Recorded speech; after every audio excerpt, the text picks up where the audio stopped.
The man who would become Diana's last love was the son of a man Britain never wanted to accept, no matter how many billions he spent, how many landmarks he bought, or how loudly he demanded to belong.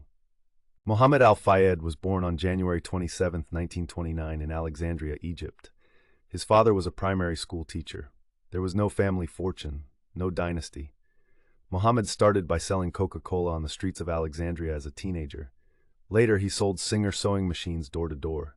He was ambitious, charismatic, and absolutely ruthless.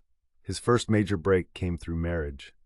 In 1954, he married Samira Khashoggi, the sister of Adnan Khashoggi, who would become one of the world's wealthiest arms dealers. The marriage lasted 2 years and produced one son. The world would know him as Dodi.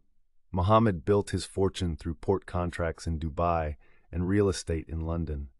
By the 1980s, he was enormously wealthy, and he had his eye on something money could buy, but acceptance could not: a place at the heart of the British establishment. In 1985, he bought Harrods, the most famous department store in the world, for £615 million, the biggest retail acquisition in British history at the time. He bought the Hotel Ritz in Paris. He bought Fulham Football Club. He draped himself in British institutions like a man trying to wear his way into belonging. But Britain wouldn't have him. Mohamed applied for British citizenship repeatedly. He was denied every single time.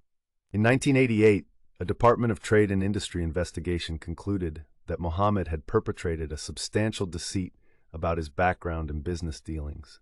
It was humiliating, and it made Mohamed furious. His fury manifested in 1994 with the Cash for Questions scandal.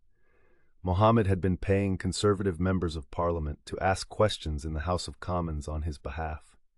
When the payments were exposed, it caused a massive political scandal. 2 MPs were disgraced. Mohamed didn't care. He had declared war on the British establishment, and he would fight it for the rest of his life. This is the world Dodi Fayed was born into.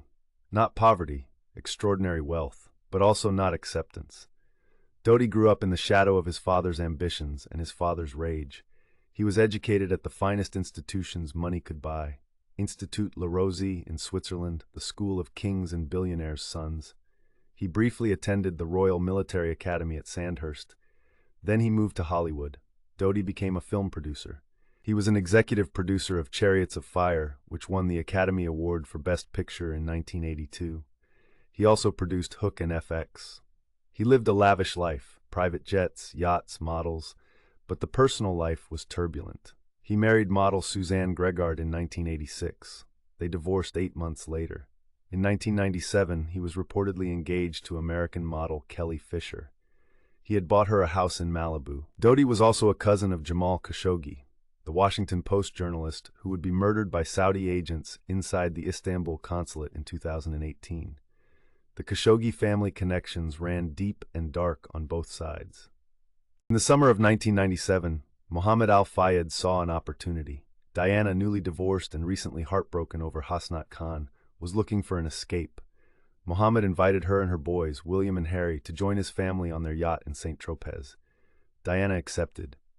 It was July 1997, the Mediterranean sun, a super yacht, freedom from London and the palace and the constant scrutiny. Diana relaxed, and she met Dodi.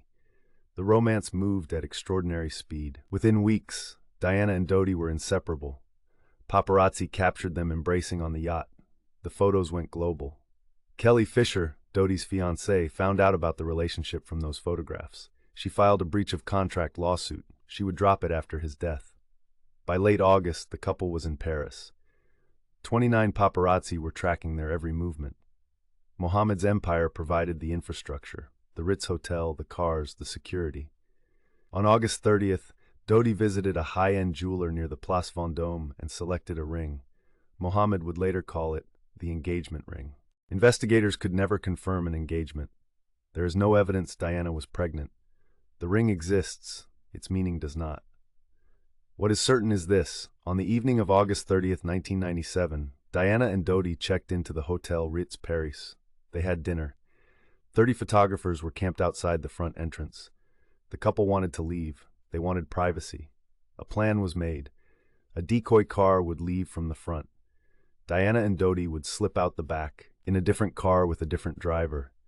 The driver's name was Henry Paul.